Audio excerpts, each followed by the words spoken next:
What's up YouTube, Playmatter here, and today I'm bringing you part 2 of my how to build your side deck video series. So today's video is all about siding in and out, and I want to focus on the cards you're siding out first. So before you can get anywhere towards having a perfect side deck, you need to know a lot more about your main deck and which cards can come out without hurting your deck. Also, when siding out, you've definitely got to consider how long is left on the round and what cards are going to pay life points. And I firmly believe that I never want to risk going into time. I try and end all my matches before going into time anyway. I didn't go into time at all at YCS London.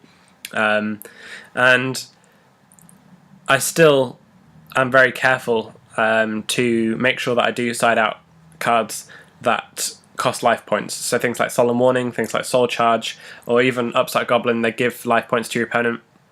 You really don't ever want to have cards that tilt life points in your opponent's favour in your deck as you go into time on the round. So those are the cards I always take out first. So I think the best thing to do is to actually lay out your whole deck in front of you and choose which cards can definitely come out against each matchup. So there are certain cards in your main deck that aren't particularly good in certain situations and in certain matchups. And if you run a lot of traps, then you might want to consider taking out some of your traps due to Royal Decree, or the risk of your opponent siding Royal Decree. So once you figure out which cards can come out against certain matchups that you're going up against, so it might be one of a card you play 3 of or 2 of, and if your opponent is playing Skill Drain, for example, you don't really need Breakthrough Skills or Forbidden Chalices or anything that kind of stops monster effects on the field. Phoenix Chain is slightly different, obviously, because that stops the attack as well, so you might want to keep those in if you play Phoenix Chain. And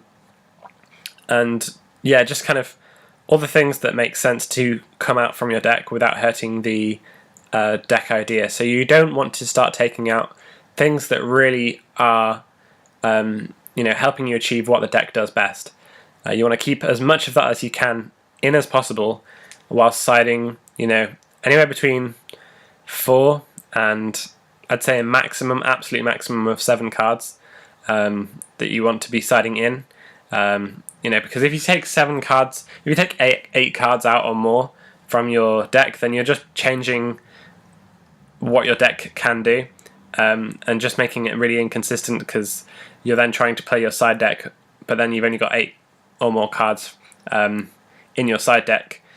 And if you only draw side cards, are they any good together?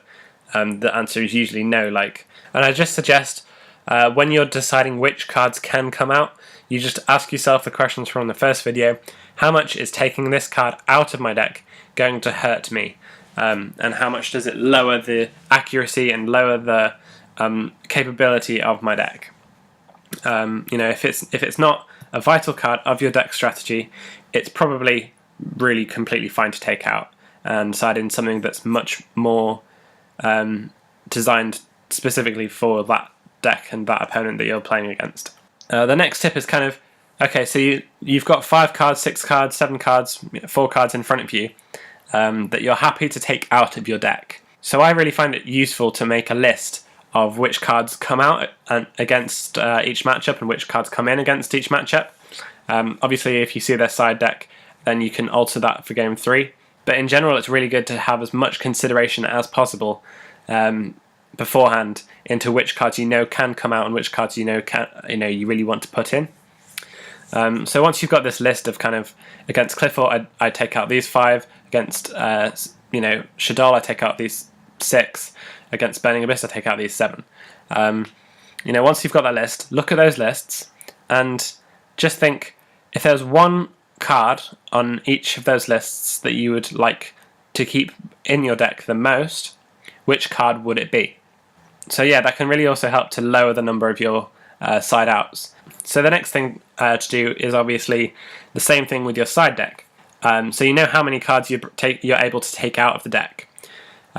Choose which cards you're going to bring in and stick to the number of cards, obviously, that you're happy to side out. Again, if there's more cards that you want to side in than you want to side out, look at the cards that you're going to side in and think, okay, if there was just one of them that I couldn't bring in, let's say it was semi-limited or limited, which card would I just not bring in? You know, if there's 3 of them, which card is the worst to have more than 1 copy or 2 copies of? And then you kind of have this skeleton. You know, it doesn't have to be fixed. You don't have to do the exact same thing every game against each of these matchups. But it's a really, really good start for how and what to side, and not to take up too much time in siding, so that you can get straight back into game 2, game 3, and hopefully avoid time on the round. Because nobody likes to lose in time at all.